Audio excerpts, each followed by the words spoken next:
Bismillah ar-Rahman ar-Rahim. The companion Anas ibn Malik narrated from the Prophet sallallahu alaihi wasallam. He said, one day I was with the Messenger sallallahu alaihi wasallam sitting in a halaqah when a man got up from the halaqah, prayed 2 rakahs, made his tashahhud, salamed out, and then he said, Allahumma inni as'aluk bi anna laka alhamd, la ilaha illa anta, al-Hannan al-Mannan, badi' as-samawati wal-ard, ya dhal jalali wal-ikram, ya hayyu ya qayyum, Allahumma inni as'aluka kada wa kada wa kada. This is a long dua. I'm going to give you the translation right now. He says, Oh Allah, I ask you, by that you deserve all praise.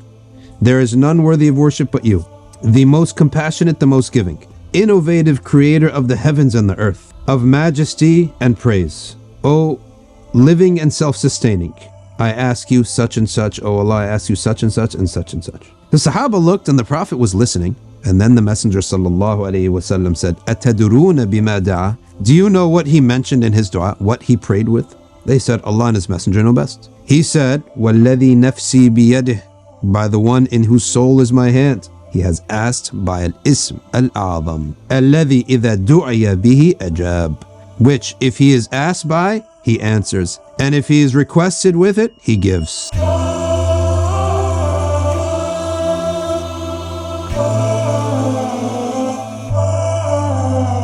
So now we're going to talk about al-ism al-a'zam, and for that we're going to turn to the great scholar Ibn Hajar al-Asqalani, who tells us there are 14 possibilities of al-ism al-a'zam, and some other scholars said other things. We're going to talk about all that now.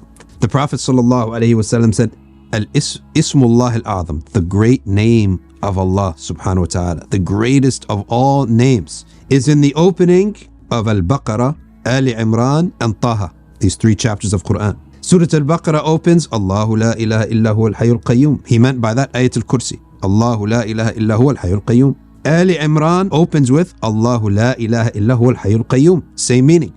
Surah Taha says, وَعَنَتِ الْوُجُوهُ لِلْحَيِّ الْقَيُّومِ. And there's one more hadith about this, from which Ibn Hajar draws his conclusions.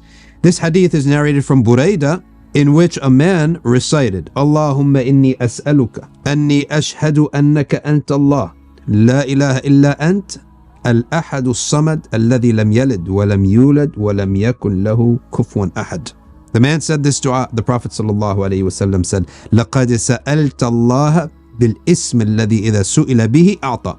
You have asked Allah by the name with which, if he is asked by it, he gives. وَإِذَا دُعِيَ بِهِ أَجَابَ. And if when he's requested with and supplicated with, he always answers. So another one, the Prophet sallallahu alaihi wasallam said, Ismullah al-A'zam, the great name of Allah, is in 2 verses. وَإِلَهُكُمْ إِلَهٌ وَاحِدٌ لَا إِلَهَ إِلَّا هُوَ الرَّحْمَنُ الرَّحِيمُ. And the opening of Ali Imran, Allahu la ilaha illa huwa al-hayyul qayyum. Based upon this, the great scholar Ibn Hajar al-Asqalani draws all the names of Allah Ta'ala that are found in these handful of hadiths that we just read. He said the first one is huwa, because that is one that is repeated. It's the pronoun, he. The second one is just the name Allah. The third one is Allah ar-Rahman ar-Rahim. The fourth one is ar-Rahman ar-Rahim al-Hayyul Qayyum. The fifth one is just al-Hayyul Qayyum. The sixth one is al-Hannan al-Mannan badi'u as-samawati wal-ard dhul jalali wal-ikram. The seventh one is the same one, badi'u as-samawati wal-ard dhul jalali wal-ikram al-Hayyul Qayyum. So he's taken all these ahadith and he's extrapolating. The eighth one is Dhul Jalali wal Ikram. There's a special hadith about that. The Prophet ﷺ said, say much, Ya Dhal Jalali wal Ikram. What is that Jalali wal Ikram? Jalal is the attribute of power. Ikram is the attribute of generosity. And Allah Ta'ala, you can have someone generous, but he's weak. You can have someone powerful, but he's not nice. But Allah is Dhul Jalali wal Ikram. He's powerful and He has all the attributes of mercy and generosity. The ninth one is Allahu la ilaha illa huwa al-ahadu as-samad alladhi lam yalid wa lam yulad wa lam yakun lahu kufuwan ahad. If you notice, it took Surah Al-Ikhlas and made it into a dua. The 10th one is Rabbi. Just by saying the word Rabb, Ya Rabb, could possibly be al-ism al-a'zam, which we're going to discuss what it exactly means. What does this term exactly mean? And did all ulama agree that it's a name in the first place? Number 11.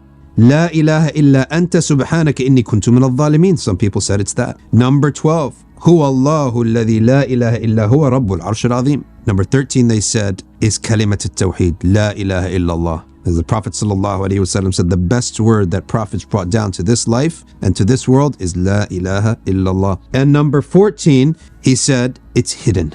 We really will never know, and all of this is speculation. Now we also have to say that ulama said something completely different about this. Many ulama, such as Imam Malik, such as many others, they said that it's not befitting to say that there is a great name, because this would make people think that all the other names of Allah subhanahu wa ta'ala are less than that. Rather, if there is an Ism al-A'zam, then that Ism al-A'zam simply has a specific, unique greatness to it related to dua. And others have said, no, al-Ism al-A'zam is not a word at all. It's not a name at all. It's the state of absolute certainty. Now, why would it be that the Prophet ﷺ tells us that there is this great virtue of al-Ism al-A'zam, then he doesn't tell us what it is? And the answer is, it's the same reason he hid Laylatul Qadr. And he doesn't tell us which one it is. Because if we did, then we'd sleep all month long and only get up for one night. And we're going to get up rusty, and we're not going to make the best of it. Okay. Likewise, Allah hid the righteous people. He gave us signs of righteousness, but he hid the righteous people amongst us. We can never say with certainty, this is Waliullah. We can say he has all the signs of a wali. And when we say it, this is a wali of Allah, means, in my estimation, he has all the signs. So he is extremely close to Allah. Likewise, hypocrisy. Nobody knows what's in the heart. So we don't know what's in our own hearts. We have to be able to struggle and fear hypocrisy. So certain things are hidden so that you can go and seek out all the possible names. I want something so badly.